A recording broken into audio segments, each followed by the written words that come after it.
Do you dread coming up with client gift ideas every year? Do you feel like there's too little budget or time to come up with something that your client won't just throw away?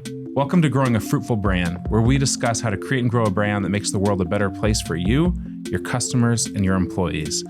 I'm Ben Luters, founder and art director of Fruitful Design and Strategy, and this is my business partner and brand strategist, Raj Lula. Today, we're talking about client gifts that don't suck.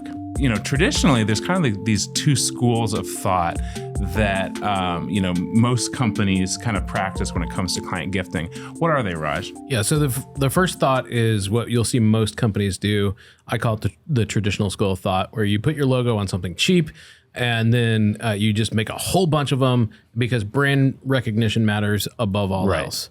I think this feels very kind of, old school. It usually doesn't end with something good. It's a lot of plastic waste.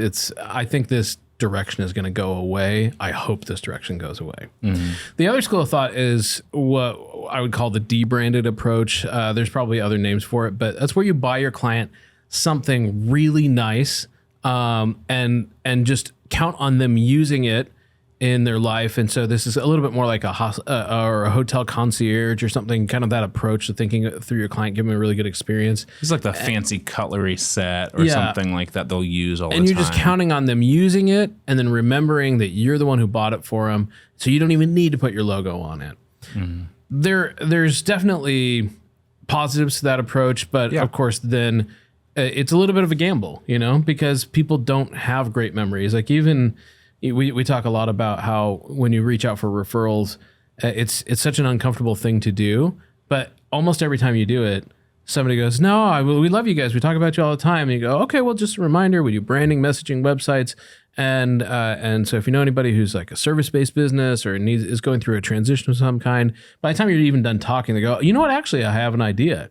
And so when it's that hard to get people to remember you anyway, this higher end luxury approach to gifting, first of all, is really time consuming. It's more expensive and can be, kind of suspect in the value of it. Don't get me wrong. I think there are times when it's really, really appropriate, like a thank you gift or something like that. Mm-hmm. But when you're talking more about like holiday gifts or, gifts around like an open house or something like that, I think that there is a way that kind of blends the two approaches, but in a way that's modern. It's not wasteful. We call it the Fruitful way because, of course, why not? Got to brand it. and it kind of comes down to one simple rule. Only put your brand on a gift if it enhances the usefulness and enjoyment of your client. And so the idea is really just make good things. And if it makes sense to put your logo on them, then do it. And if it doesn't, then don't. It's pretty simple in that way. Some of the most successful gifts that we've ever done are these little guys right here. Yeah. This is a good video, or this is a good episode if you're watching or if you're listening to watch it on video. But if you're driving or something, don't pull up YouTube and crash your car. We're gonna put these up on a landing page called at fruitful.design/gifts, and we'll show pictures of all the stuff we're talking about. And so, you can keep listening and we'll describe things in audio format for you. But holding up these boxes of cards right here, they're Fruitful conversation cards. I'm going to open one of the boxes here. And so they, on the back side, they are, it says Fruitful Conversations. It's got our logo really small on there. On the front side, it's got all these questions. There's no way you can even possibly see that on the video. This one is, if you won a gold medal for something that isn't a real Olympic event, what would it be for? Ooh. The podcast just changed. Let's talk about it. For you, it would be good sweaters, good hair. Oh, thanks, Raj. There's so many things. I don't want to say what yours would be. Probably something about puns or irreverent humor. I just told a great joke about yams earlier. But so in those cases, we actually came up with those questions. It was inspired by a deck that we'd used to have good conversations with our kids at the dinner table. And I thought, hey, I'm a writer. I could do this, come up with some prompts. And then, it's also a great pun, but not a cheesy one, of having a fruitful conversation. Right. Who doesn't want that? Yeah, exactly. And in fact, this gift has been so successful that we've had other clients reach out to see if they could buy more copies. We've had people ask if they could, kind of co-brand it with their brand, which we have done. Hope to do more of in the future. And so it's been a really, really successful gift. We get asked for this all the time. And I've seen pictures of these as far away as Colombia. And like they've made it around the world. So very, very cool way to do gifting there. Another favorite, this might actually be my personal favorite design that we've ever done in terms of gifts. It's a poster that is very difficult to get to stay, there we go, straight. It says, "Have a fruitful morning." We used to, instead of doing cocktail parties, that kind of stuff, we used to do all of our open houses in the morning with breakfast foods, in part because breakfast foods are cheap and we were a small company. And the morning's the best part of the day, let's be real. Oh, that's your Olympic event right there. that's right. A hot take. I mean, breakfast foods are the best foods, man. There's a good argument to be made there. So Fruitful Morning, it was called Fruitful Morning. So we, instead of just making an invitation that said, please come to our thing called Fruitful Morning, we instead made a poster that would, even if people didn't come to the event, it says really cheerfully, "Have a fruitful morning." Right. And I have seen this piece of merch in more clients' offices than anything else that we've done. Right. Because it's obviously, in a way, it's branded as Fruitful, but it's like also just great art too, that people, who doesn't want to be reminded every day to have a fruitful morning. Yeah. And can I point out too, if you're just listening, you're not going to be able to see it, but if you are watching it, we didn't use our logo as the word Fruitful, which I think was really, really important. We used our name, sure, and it looks more similar to what our logo is now, but at the time, our logo did not look like that. That's true. It was a different typeface. And so it was very purposefully tailored to the client of have a fruitful morning. It was a phrase. It wasn't a have a fruitful morning with fruitful design. Wink. So like that for that reason. Why don't you talk about this one, the fruitful shirt here? This is also quite popular. I've seen this. Shauna Dorsey posted wearing it at the 5K races that she's been doing. I've seen these posted kind of all over the place. A lot of people's favorite gym t-shirt. Yeah. Well, I mean, I think, so this is kind of going a little bit of a different direction in that this is our logo. It's just our logo big on a shirt, but it's a nice shirt. First of all, really comfy, really comfy. We, went a little all out on, a Bella canvas shirt that's actually, we've got like, a special printed tag on the inside that we design. And there's also, just since we're talking about t-shirts, don't just do a cheap Gildan t-shirt, like get a shirt that you felt and that is like a premium material. We recommend a tri-blend. Also, this is like a little designer hack for you, but we always make sure to ask for the logos printed on our shirt with no underbase. Yeah. Underbase is basically them printing, this like white coating underneath the stuff that makes the logo or the design stand off and have that kind of crunchy, plasticky feel that you either hate or maybe you love. I don't know if that's your thing. For us, this is going to fade a lot, like more naturally over time.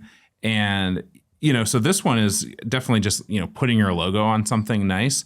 But I think one of the reasons why this works so well is because the logo is so nice, and people are excited to rep your brand if it looks nice and if they love you as well. Also, can let's just stick with this for just a minute, because a couple of things that I like about it a lot is that you may not be able to tell on video, but it's not a flat black t-shirt. It's got a heather to it. So this is actually called heather black, meaning it's kind of that speckled thing. A lot of people will go route one with a t-shirt, which is white t-shirt, color logo on it. Right. Awful idea. White t-shirts get so dirty. People don't tend to wear them for very long. And so but the pit stains are nice. I mean, like that brings a little bit of color in yellow over time, and you get that natural patina. So, I mean, I have to push back a little bit. And so often I would recommend a gray or black or whatever, depending on what your brand colors are too. One thing that I hate to see is, like I won't throw anybody under the bus, except for I totally will. Our kids at school did an orange shirt with a purple logo on it, and I was like, it's loud. The whole thing is just really loud. David S. Pumpkins loved that shirt. One thing I did want to mention on that shirt was Ben mentioned it, but it was really he just glossed over it.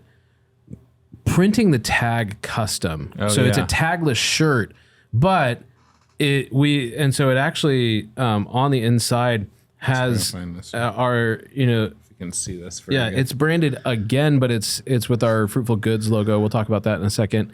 But then also has the size on there, so it's not just losing the tag, but we got rid of the scratchy tag. And even at that, Canvas's tags are better than most, but I hate a tag inside a t-shirt. And I'm wearing a Heather forest green Bella canvas right now, and it has the little tag in the back, and it's a squirrely little guy. I wish it was tagless. I'm about to chop all the tags off of my other Bella canvas shirts. And so the point being, with this kind of branded approach to swag, you can do it in a way that feels retail quality, and that's the standard, in my opinion. If it's the same kind of quality that somebody could buy at the store, then it's okay to put your logo on it. If not, I think you're selling yourself and your client short at that. I think this travel mug kind of plays that same kind of a game, basically. So this is like a 360. A drinkable travel mug. It fits in your cup holder. It's made by Mir, which has become a very popular brand, kind of up there with Yeti and Stanley, et cetera. So it's not a cheap knockoff brand by any means. It's just as expensive as those, but we have slightly more affordable than Yeti. Slightly more affordable than Yeti, but we have like our Fruitful badge logo on one side, and then our tagline "Grow Something Good" on this side, and it's etched in. You want to talk about this one a little bit? Yeah, I mean, so I was actually literally the other day, because I'm a nerd about these things, looking at the Wirecutter's reviews of travel mugs. Yeah. And the Yeti mug that we've used for First National Bank and for ourselves and for some other folks is consistently rated really, really high. I love the Yeti mug with the mag slider lid. Yeah. I wish I would have brought mine today, but I know, sorry. But I didn't.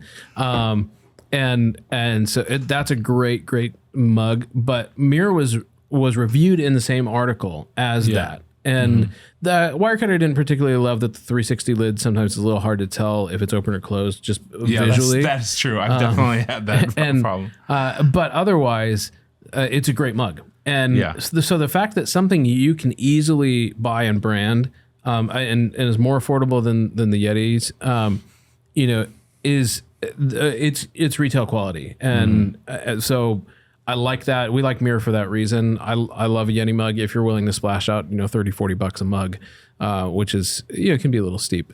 Another thing to talk about here is that in order to kind of deal with this, do we put our logo on it or not problem, is we actually created a sub brand for us called Fruitful Goods. Yeah. And Ben's going to show a t-shirt right now that it's a gray t-shirt. Again, no white t-shirts. Nice heather gray. If your audience really likes wearing white t-shirts for whatever reason, do it. But otherwise, great heather gray t-shirt. Again, soft tri-blend here.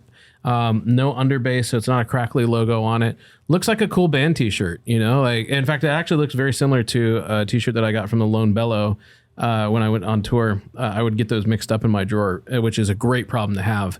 I thought I was grabbing the band t-shirt. No, it's a Fruitful t-shirt. That means you're in the right direction. We have a mug with that same Fruitful Goods logo on it as well. So, and this actually preceded our current logo. And so even though this actually kind of inspired and informed our rebrand was when, Nick Fredrickson, hand lettering artist, was working on our team. He helped us create this brand.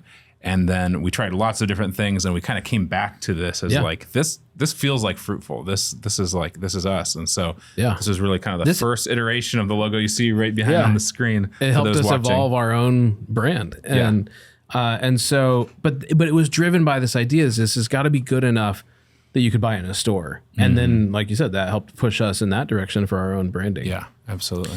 So how do you come up with good gifts like that? We're going to give 3 rules. We always try to give, 3 solid points for you to think through this idea of, or whatever idea we're talking about. But today, how do we think about giving good gifts? Number one is what I call the golden rule of gifting. And it's take off of the traditional golden rule, but in gifting, it's give unto others as you would have them give unto you. Yeah. What would you actually want? Yeah. I'll tell you for sure what I don't want. This is Raj's favorite. No cheap pens. Like, I don't know if you're a person who uses cheap pens, I mean, good for you, but I write for a living, and a lot of us do. Like, we live in an information society. Like, writing things down. First of all, people don't write a lot of things anyway. And if they do, it's usually an important note to themselves or something. And you're going to give them a pen that like explodes in their hand, or, it's that horrible plastic that, breaks easily. And you're putting your logo on that. Like, I absolutely do not understand that move. Yeah, we've actually avoided like doing pens altogether, just mainly because of this, like agreeing on the right pen, and we'd want something that's definitely more premium, and probably wouldn't want to print our logo necessarily on it either. Unless it was done really well. When we do pens, we've never printed anything on a pen for ourselves. And when we do pens, what we'll actually do is we'll brand the notebook, because notebooks are easier to brand at a higher quality. We'll do like a moleskin notebook that we've branded, and then just give away a Pilot G2 pen. Yeah, because it's a great pen. Right. And so I would rather them have a great experience with it, and then brand something next to it. Yeah. Than to brand a terrible pen. Not to mention, like, people do all sorts of weird things with pens. They put them in their mouth, all that kind of stuff. Like, do you really want your logo to be half chewed off? Like, it's not a very great gift traditionally, and even on a nicer pen. Like, what do you, it's like, I'm going to give somebody a Mont Blanc and then like screen print my logo on it. I wouldn't mind someone giving me a Mont Blanc. 100%, I mean, I'll tell you right now, that's the kind of pen I want to have. Yeah, or a nice fountain pen or something. Not something that I would do. It's in my personal, like, not on the golden rule of gifting. We already talked about scratchy T-shirts. That's a bad look. Bad notebooks and calendars and those kinds of things. Like, for me, basically, if it comes with a spiral bound, it's out. Not to say there aren't any nice spiral bound notebooks, but you all know what I'm talking about. You go through the Merch People's website, and you're like, oh, this one I can get for $1 a unit, and then it's just like add to cart and put our logo on it. And no, like, do you know how many thousands of dollars your company paid for your logo? And then you're like, you know what? I'm going to put it on the worst thing I can possibly do. Right. It just doesn't make sense to me. What about USB drives? Those are really hot these days, I've heard. People, I mean, you can just go and put files on it, put on a lanyard around your neck. Of course, I'm being facetious for those of you who can't see my face.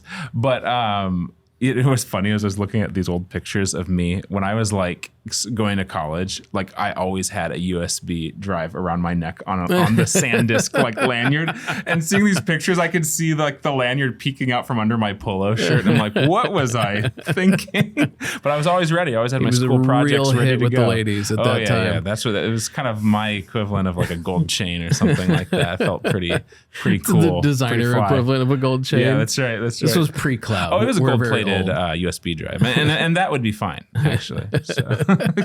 Anyways, don't do it. And can I just say, I was really, really vindicated a few years ago when they came out with that article that said that like those airport charging stations and stuff, that they realized that those are completely hackable, like that you could download information from people's phones when they use public chargers. And it's like, yeah, no duh. It's like, I'm going to plug a USB thing into my device that has all of my photos and contacts and all this kind of stuff in a public space and expect that nothing bad's going to happen. Like, a lot of you won't even swipe your credit card at the gas station because of the like skimmers on a gas station things.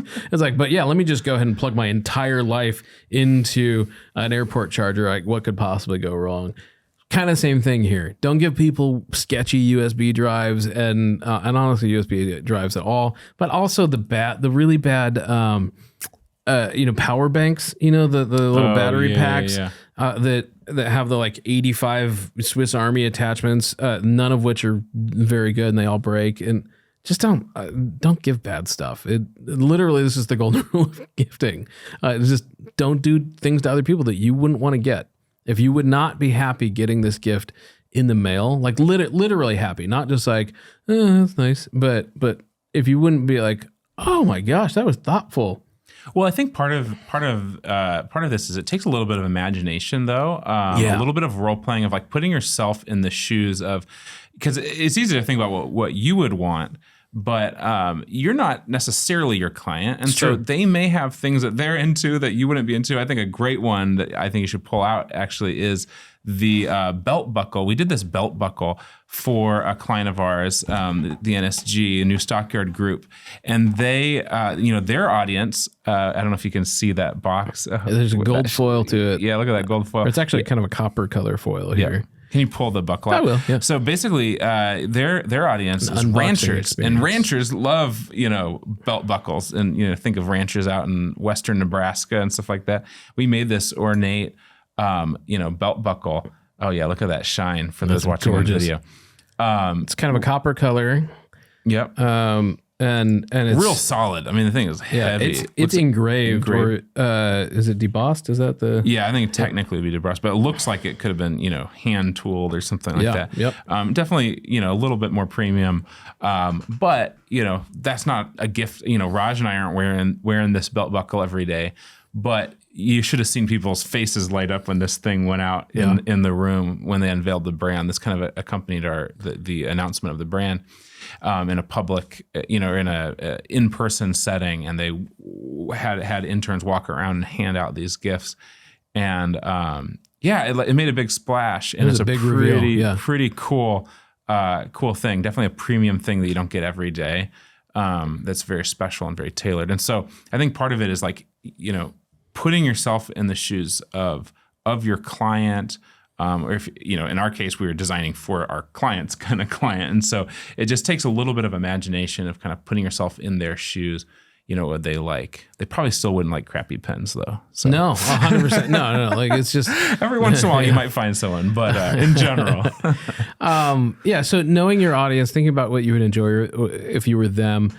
And then I would say going another step further, think of things that might relieve stress for them. So, it could be, with that client, we actually did the Yeti mugs because, we got folks driving around in trucks from cattle field to cattle field. And so you need a mug that if you accidentally leave it on top of the truck, it's not going to just disintegrate the second it hits the gravel road. Right. And so you need something that will stand the test of time. And Yeti's a brand that these folks might use anyway for coolers, for, any camping supplies, that kind of stuff. And so it made sense in their world and their life. I am not very outdoorsy, but I love that mug.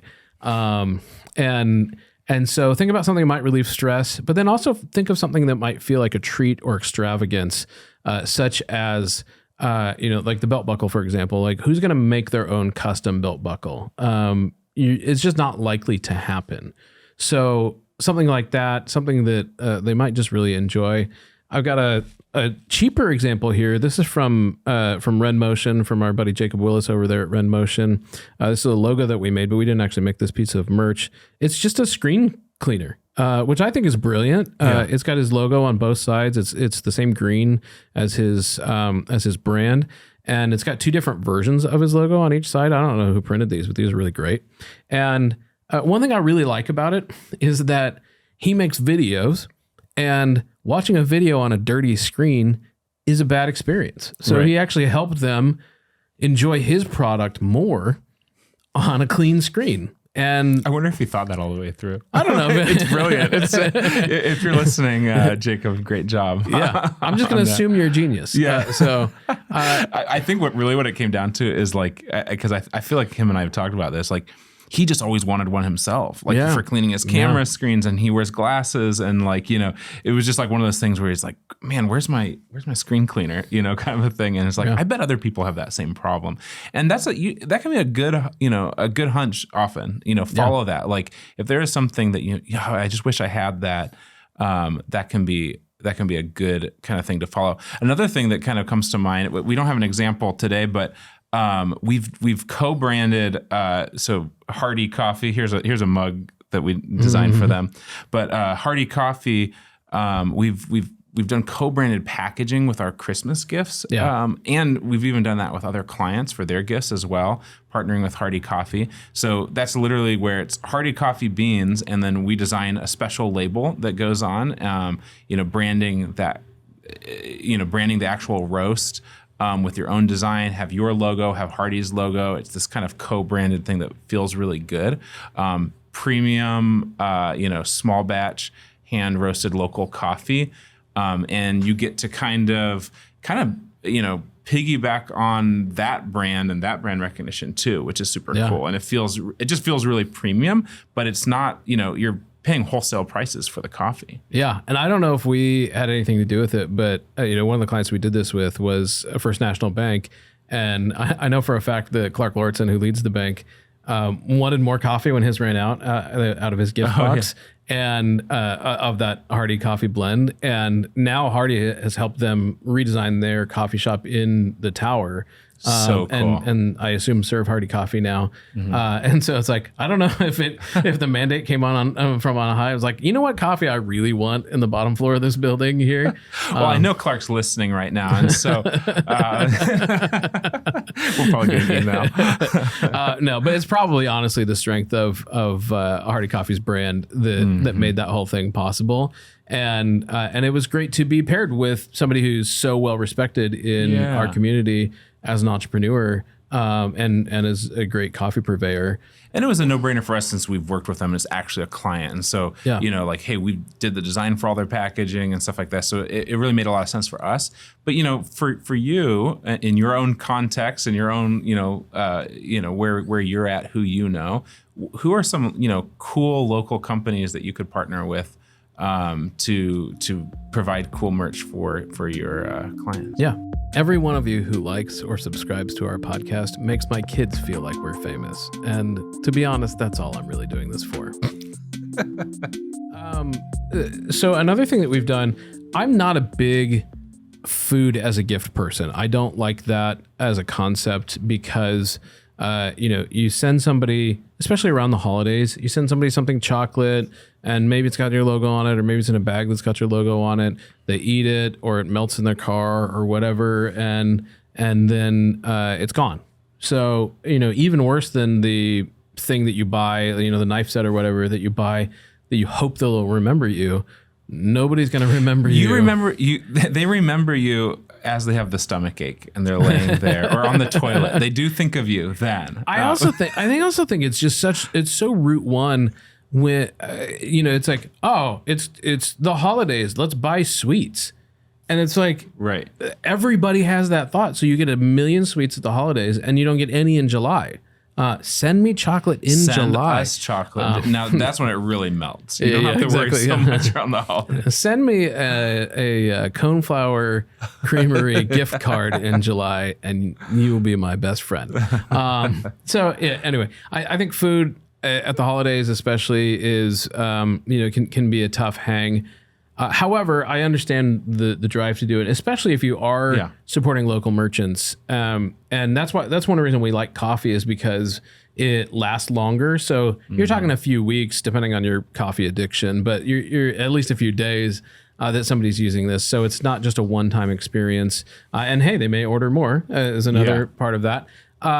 But if you are going to do something like that or use local vendors, things like candles, that sort of thing, one thing that we did was just brand the box. So for Abide here, I'm holding up a box and it's hand stamped with their logo on it. It's actually hand stained as well. Mm-hmm. And believe it or not, even though this gift looks like it's about a $30 box, it was really affordable. We started with unstained boxes from Target and hand stained them. Mm-hmm. And then we had a custom stamp made for them. And the stamp was, I don't remember what, $50, something like that. Less than that. I mean, making a custom rubber stamp can actually be really affordable. Yeah. And so you make the stamp one time. So it's, say you're doing 100 of these gifts, you buy a $30 stamp and then, maybe $30 worth of ink, and then you stamp all of them.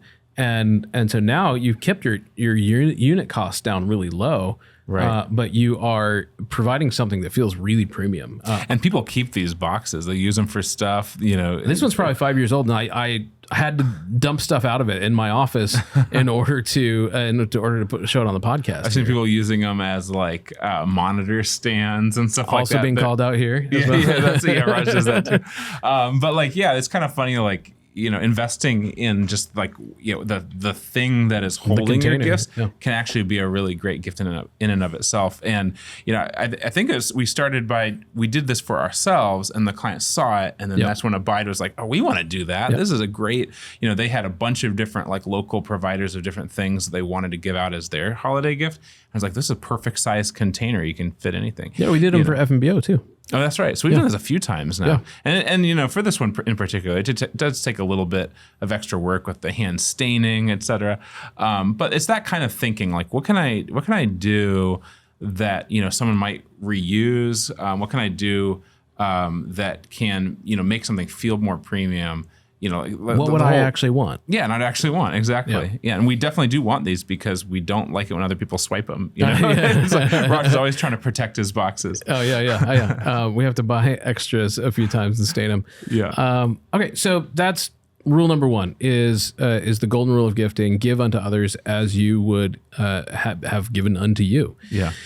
The second rule is to brand the year, and this is a little bit difficult because you have to think through the current events, even weather, seasons, politics, culture, economy. But basically what you're trying to do is just, if you were to take a big inhale and sniff, like, what does this year smell like? What does this year feel like? A good example of this maybe going wrong would be, in like giving a luggage tag during the pandemic, right? It just seems a little tone deaf. Yeah, it's like, that'll be nice in a few years, hopefully, maybe. Yeah, exactly. And so it's like, well, we already had planned to do it, and they were cheap and whatever, and just not being thoughtful about it. And so you have to know that your gift is going to exist in an environment, right. And so thinking about is it politically heated this year? Is it was there some? You're not going to want to like send beach balls when there was just a massive tsunami or something like that. Right. It's like stuff that just feels really tasteless, tactless. Even if you're like, no, that's not what we meant. We want you to have fun with your kids. Like if you find yourself in having to explain it, you've gone wrong. Now, usually it's not that bad. It's usually more just kind of things that are either too generic that don't pay any attention. Oh, let's send chocolate because it's Christmas. Or it's just things that haven't gotten far enough in the thought process of what does this year actually feel like? And I think the thing that makes it tricky, the trickiest part to me anyways, is you're having to do this ahead of time too. We start in June. You're kind of having to predict. It's like, which in our line of work, we are always thinking about these kinds of things. We have to think, 6 to 8 months ahead. But like, that can be the tricky thing is, if you're starting thinking about Christmas gifting, holiday gifting in June, which you should be, by the way, we'll get to that. It can be sometimes challenging to think, okay, what is this Christmas going to feel like? Not last Christmas, and how are they different? And for some people, it might be like, what's the difference? It's the holidays, aren't they always kind of the same? But they're not really, and I think that actually really kind of became really more clear to me as we went through the years of the pandemic. Each one of them was a little bit different. Yeah. Christmas 2020 and Christmas 2022 were very different, and just kind of just the way they felt, the way we feel. And, Raj has already kind of touched on politics. Like politics does play, what's the election cycle? What kind of things are going to be on the news? Are people going to want coffee or alcohol, depending on That's right. That's right. It's and it's not just Christmas either. Like every summer feels different. Every New Year feels different. Every Thanksgiving feels different. Exactly. It's literally every think about the summer of what was it 2020 or 2021. With George Floyd and all those things. Yeah, that's 2020. Don't send beach balls out during that, summer either, and just be like, it's hot, fun summer. And it's like, no, it's not for everybody. Yeah, exactly. Exactly. So just be thinking about, what does it feel like? One way that I like to kind of sharpen this conversation for ourselves is thinking, if I were to make a Super Bowl commercial right now, or for this Christmas or whatever, but a massive commercial, what feels appropriate for this year? Some years it's the Budweiser frogs. Let's be funny. Let's be a little silly. Other years it's the God Made a Farmer commercial that's black and white. It's got somber music underneath it and all of that.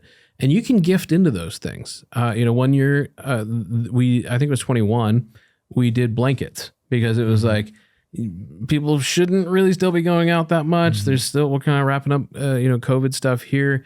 And so let's be home and cozy, but let's make that a little bit nicer. So we did blankets. I wish I had one of those blankets to whip out, but I didn't get one. And that's actually me either. That's actually where the conversation cards started. Was it like, hey, I know you've been around the same people for a while. Yeah. Can we help you have a better conversation? Exactly. And this year, just to give you an insight to how we're thinking, I think this is kind of the year of found family, of sort of choosing the people that you're with. The last few years of pandemic life and all those things made us reevaluate a lot of relationships, including work from home, like our work relationships, our jobs, and then also what relationships we're investing with. Maybe that, blood ties don't feel as strong as faith ties or family or, friendship ties or whatever. And so I think this is the year where people are going to sort of more purposefully choose who they want to be with. And so, I'm hoping that this is sort of the year of the return of the Christmas party. And so kind of thinking through that, are people going to want a good cheese knife or a charcuterie board, or, what type of thing can you do that kind of plays into the feeling of the moment? And so think that way, and you don't have to necessarily have the same assessment of the year as me. I'm also kind of thinking a little bit about the economy's been a little shaky, but it's not all bad news. In fact, hopefully we're avoiding the gloom and doom that they suggested.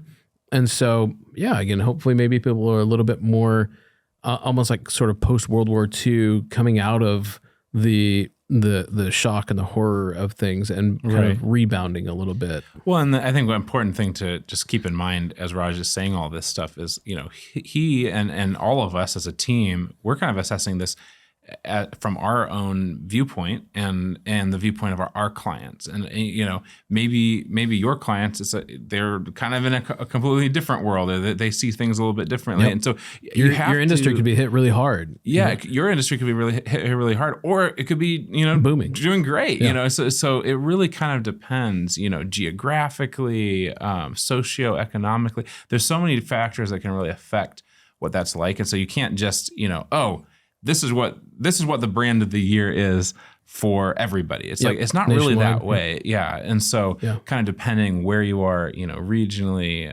it can really vary. One thing I do want to mention though, is that, look, nobody saw the pandemic coming. There certainly were disease experts who knew that we would have one eventually, but nobody saw it happening exactly when it happened. And so we've never experienced it, thankfully, but there's going to be a year where you buy $5,000 worth of gifts that suddenly become tone deaf. Yeah. And my recommendation to you would be dump them. Like, don't give them out. Either hold them for the next year. This is a good reason not to buy food as a gift, but either hold them for the next year, or eat a ton of cupcakes, or give them away to a homeless shelter, or to Goodwill, or to whoever. But if it's not the right season to do this, then don't do it just because you spent money on it. And that's true of everything. If you had a Super Bowl commercial that that suddenly became tone deaf because of something that happened in the world, pull the ad, even if you have to pull it for a iPhone pointed at your CEO telling you why you're not seeing a better ad right now. I'll bet that would be the best ad of the Super Bowl if you did that, because it's so relevant, so timely, so in tune with what your customers are experiencing. Because this is ultimately a branding thing. I mean, this is like, so if you have to like explain away, what it is, like Raj was saying a minute ago, if you have to like try to defend, it's like, no, it's not worth it. It's not worth it. It'd be better to do nothing than to do something that is, completely tone deaf and possibly offensive. Yeah. So last rule here, first rule was the golden rule of gifting. Second one was brand the year. Really think about the environment that you're giving into. And then the third one is buy less, spend more. And what I mean by that is it's better to give fewer gifts that are higher quality. Buy less, spend more. Now, this starts with determining your budget. I know that sounds super obvious, but you wouldn't believe how often we get clients who come to us and they say, we want to do gifts. Oh, cool. What's your budget? And they go, well, just give us some options and then we'll know. And then sometimes we'll spend hours and hours collecting, Yeti mugs and all those things. And they're like, yeah, but do you have anything that's in the like $2 a piece range? And it's like, would have been nice to have that exactly. A minute ago. And this happens all the time with creative work, but also I'm sure it happens in your industry as well, where people don't think that they have a budget, but then they know what feels like too much. So my recommendation would be sit down with a number first. Also sit down with a client list and also think of, is it just clients or is it clients and vendors and key partners, people who refer sales to you?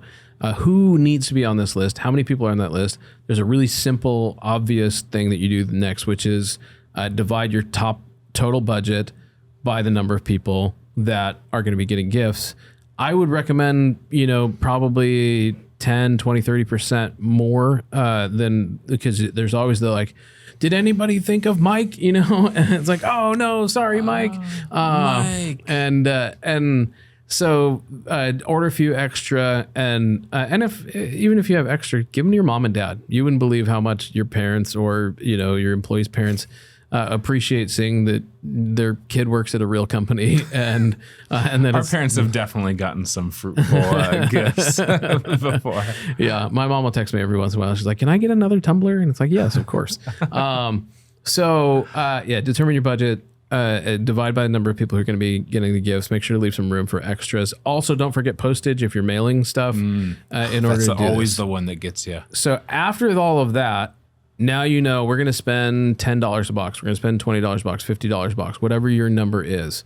And then you want to think about what options you could put in the box. Now, my recommendation would be to think about having one piece of the box or the gift be 60 to 75% of the total. Like, do one nice thing. And so even if it's literally the box itself, like we did with Abide, and then it's sometimes it's filled with donations from local artisans or whatever, candles. And I'm trying to remember what all came in that box. It was wonderful. Everything they put in there is all local merchants, but, so it might be, one year we did a set of hand designed Christmas cards that Nick Fred designed.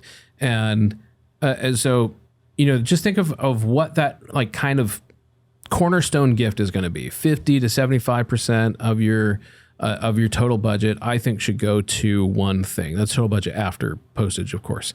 And so that's what you should probably be spending. So if you got a $10 budget, what can I get for $7.50? If you've got a $50 budget, what can I get for $35-$40?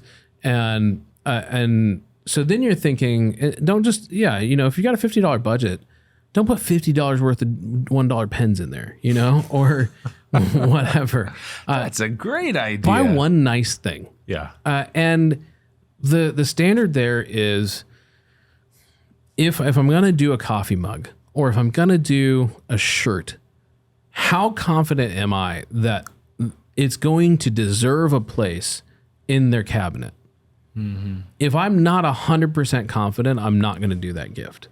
Because, it's like these Fruitful Conversation cards deserve a place at the dinner table or on your conference room table. I think they're that good. We put that much thought into them. The funny thing is the gift itself is not necessarily all that expensive, but the amount of work that went into it to write 50 prompts to have good conversations, open-ended questions that aren't just going to end up with yep or nope or fine. How do you get past the kind of middle school filter of a kid telling you about how their day is and instead get to the heart of someone, but not in a way that's like awkward at the dinner table or conference room table? That's a lot of work. Yeah. And so therefore I have seen these cards earn a place at a dinner table, at a conference room table. And I've gone into people's homes and seen it there. I don't know if they just go and grab it out before I walk in, but I've seen that. At least it wasn't out of the trash though. it was in a cupboard. Same with the Fruitful Morning poster. I've seen that just hanging on in people's kitchens and stuff like that. It is pretty cool to see when people, really just seem to cherish the things that you give them. Yeah, if people have 10 mugs in their cabinet, does this deserve to replace one of them? The one that they got on their honeymoon, from the Starbucks, and it's got the little city code on it or whatever. The one that the kid made out of pottery and it leaks. It's like throw that one away so fast. Does this mug deserve? Oops, it broke. It was broken to start. Does it deserve a place in the cabinet? One way to do that, and this honestly isn't the shameless plug that it seems like, but you might need to hire a designer. You probably need to hire a designer. A lot of your merch people are really, really good at helping you find a good gift, like a great mirror mug. That's where we found those with some great merch people like Bergman Incentives that we work with. But then what to put on it is a whole different thing. Sometimes these places, I don't know if Bergman does or not, so I'm not throwing anybody under the bus. Sometimes they have in-house designers who will throw the logo on there or whatever. But notice that, can you grab that mug? The biggest thing on our mug is not the Fruitful logo.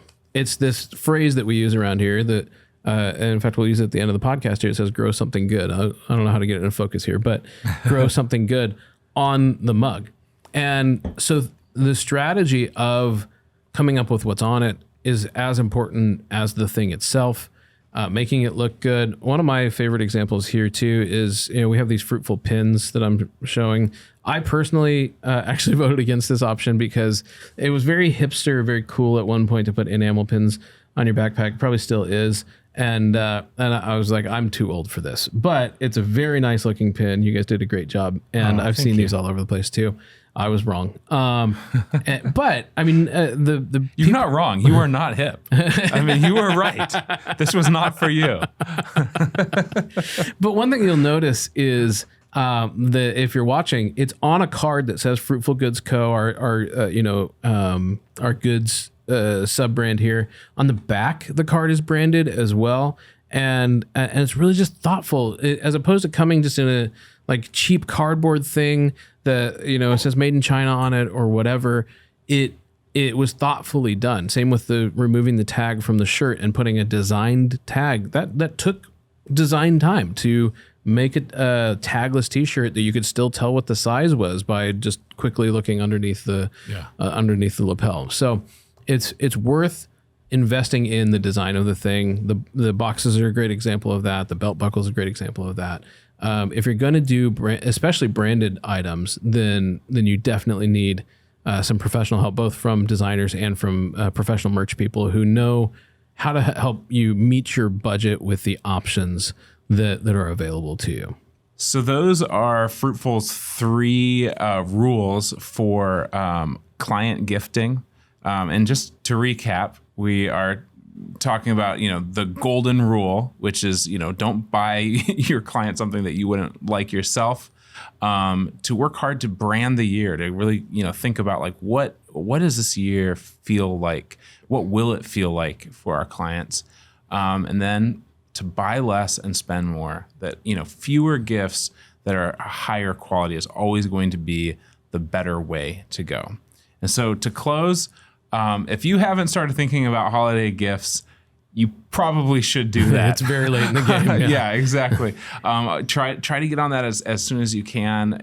When it comes to ordering things that are being custom made, I mean, it just takes time. And if you're working with a designer and stuff like that, if you are intrigued by any of this and you want to work with us on this for next year for holiday gifts, might be a little late for this year. Don't hesitate to reach out. And again, that site where we're going to have these gift ideas on there is fruitful.design/gifts. Would love to show you some stuff that we've worked on. It just to inspire you. It doesn't matter if you choose to work with us or not, but We just, we don't want the world to be full of stuff in the landfills that has your logo on it. It's a waste for you, for your company, for the planet, and it's just not worth it. So instead, work with designers, work with merch people who know how to help you get something that your clients will actually like. And that way, it's a better experience for your client, it's a better experience for you, and it's not wasteful. Happy holidays. Thanks for joining us today on Growing a Fruitful Brand. If you found today's show helpful, don't forget to subscribe and consider sharing it with someone who might also enjoy it. If you'd like to work with Fruitful on a branding, website, or messaging project of your own, you can always reach out on our website, fruitful.design. But until next time, don't forget to grow something good.